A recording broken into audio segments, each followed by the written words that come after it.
Welcome to AI versus Real Chef. Ngayon, habang busy ang chef sa pagluluto, si AI naman ay nagge-generate ng sarili niyang recipe. Pero hindi ko malalaman kung alin ang gawa ng chef at alin ang gawa ng AI. Ito namang tikman natin. Masarap. Man, this is so good. Which I think is also the AI. And it scares me. So, eto, AI chef to. I'm quite sure.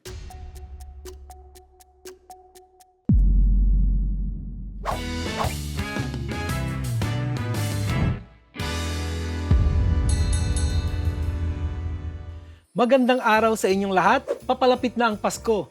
Ramdam na ang malamig na hangin at ang excitement ng paparating na holidays. It's the season to celebrate, and what better way to celebrate than with good food? So bago ang lahat, ako nga po pala si Chef George.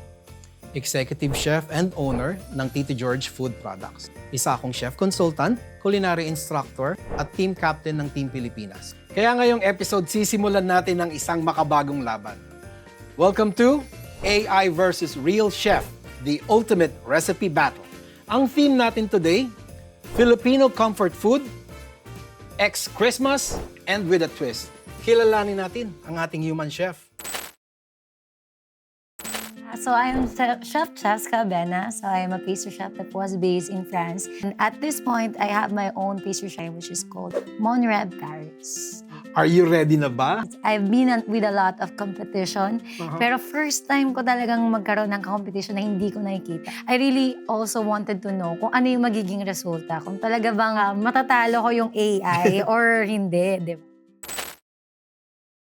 Ngayon, habang busy ang chef sa pagluluto, si AI naman ay nagge-generate ng sarili niyang recipe. Pero hindi ko malalaman kung alin ang gawa ng chef at alin ang gawa ng AI. Eto na sila, Recipe A at Recipe B. Titignan ko lang pero hindi ko pwedeng malaman kung sino ang gumawa. Tingnan natin kung anong lasa mamaya. Recipe A, Dream Puto Bumbong Eclairs. Eclair, wow, challenging to. Bawat area ng puto bumbong hanggang doon sa pastry cream, detalyado. Yep, good glutinous flour. Yeah, very good. Even the steaming method, detalyado. The number of minutes, good.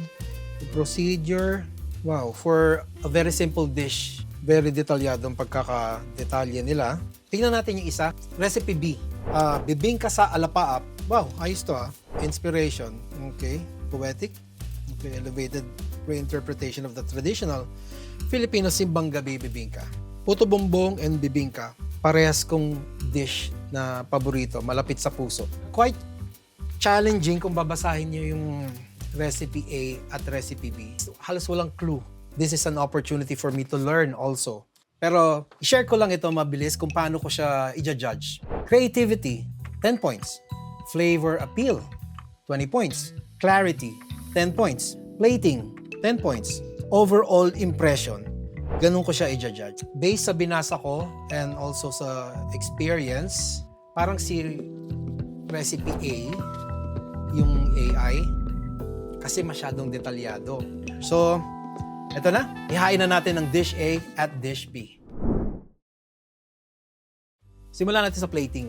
So, bibingka and puto bumbong. Both traditional sa Pilipinas. Merong daon ng saging.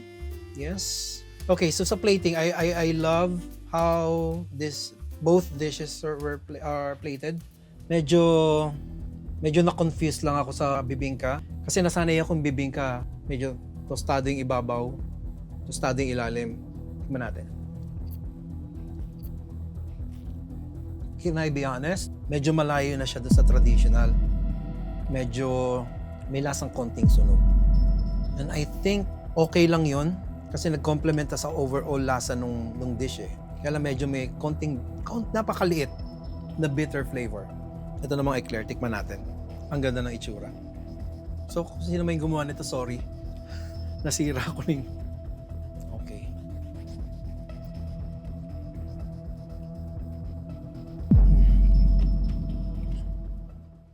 Man, this is so good. Isa pa, kasi masarap Masarap. And it scares me. Kanina sabi ko, si Recipe A, At ito si Recipe B. Nung binabasa ko yung recipe, how it's made, meron akong hinala dahil na rin sa kasanayan ko na baka ito yung AI. But hindi dahil basta dun sa recipe, sa procedures lang, but because of the bibingka, of this dish. Pag kinakain ko yung bibingka na niluluto ng lola ko, hindi siya consistent. Minsan may bitter flavor dahil nasunog ng gusto, minsan malasado, minsan sakto. Kaya napagtibay nito na ito yung AI because of the consistency. I don't know yung chef na gumawa nito. I think he or she did a great job na sinundan niya yung recipe. Sana akin na lang to. Ito kasi ang layo na ng itsura niya sa traditional na bibingka. Hindi ko na siya makilala. So, ito yung magiging judgment ko sa dalawang dish. Recipe A and Recipe B. Creativity. So, I give this 10 points kasi napaka-creative. This one I'll give the bibingka an 8. Not for me, maybe. This particular dish. Flavor. I give this a perfect score, 20 points. Kasi masarap talaga siya. Hindi matamis, hindi nakakaumay, tapos pwede siyang, alam niyo, parang pag-stay lang sa loob ng bibig. Hindi ka talaga magsasawa. Flavor, I'm giving this 10 points. Kasi it's just not there. Papunta siguro, or I don't know, pero hindi talaga eh. Clarity, kung madali bang sundan yung recipe, madali bang intindihin. So if this is the AI, I think napakadali niya sundan. I will give this 10 points. This one, I think madali naman itong sundan. Nagkaroon lang ng pagbabago siguro sa ending na. I will also give this a 10. Plating. Maganda yung pagkakaplate eh. May banana leaves. I'll give this 10 also. Kasi andito na yung elements eh. Hindi siya parang kalat na kalat. This one though is parang I'm boring. I'm really sorry. Pero medyo parang walang nangyayari. There's nothing going on. Overall impressions, I'll give this 10. Kasi nagulat ako eh. As in, mahusay. I'll give this dish an 8. Overall impression. Kasi it's not that bad. Hindi rin siya talagang uulitin. Nanalo para sa akin ang dish na to. Recipe A, which I think is also the AI. Alright. I-reveal na natin kung alin ang ginawa ng AI chef at ng human chef. So, pero ito, AI chef to, I'm quite sure. Aha. Pero ito talaga yung recipe ko siya. So, you're surprised. Well, I am surprised, pero I'm really glad. Kasi Hello. human pa rin yung nanalo. Yeah. So, ang galing. Okay, pwede ko ba siyang tikman? And I think may yema siya, no? May custard Meron. na yema in the middle. Paano ko ba sasabihin yung custard parang Oo, super light. parating pa lang siya doon. Hindi siya ganun. Hindi siya nakatulong sa flavor. May human touch ba na hindi na-capture ng AI? Ayun, hindi niya nalasahan. Diba? Hindi niya nalasahan. Di ba?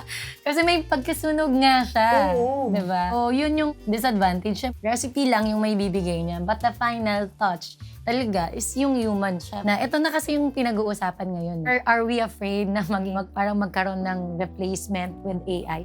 Sabi ko hindi. I'm not really that afraid of AI. But we really have to embrace the advantage that we have at this point. AI cannot replace chef, but chef using AI can actually replace those chef who cannot use AI. At dyan nagtatapos ang ating challenge dito sa AI versus Real Chef, the ultimate recipe battle. Maraming salamat sa pagkakataong makapagbahagi ng aking pagluluto. So sa mga gusto pong makakita or makatikim na itong puto bumbong eclair, so this is all available at Monre Paris. Ito siya. And you may follow me as well on my social media pages, Tito George Food Products at Upland Sierra Madre Chefs Organization. Maligayang Pasko sa inyong lahat.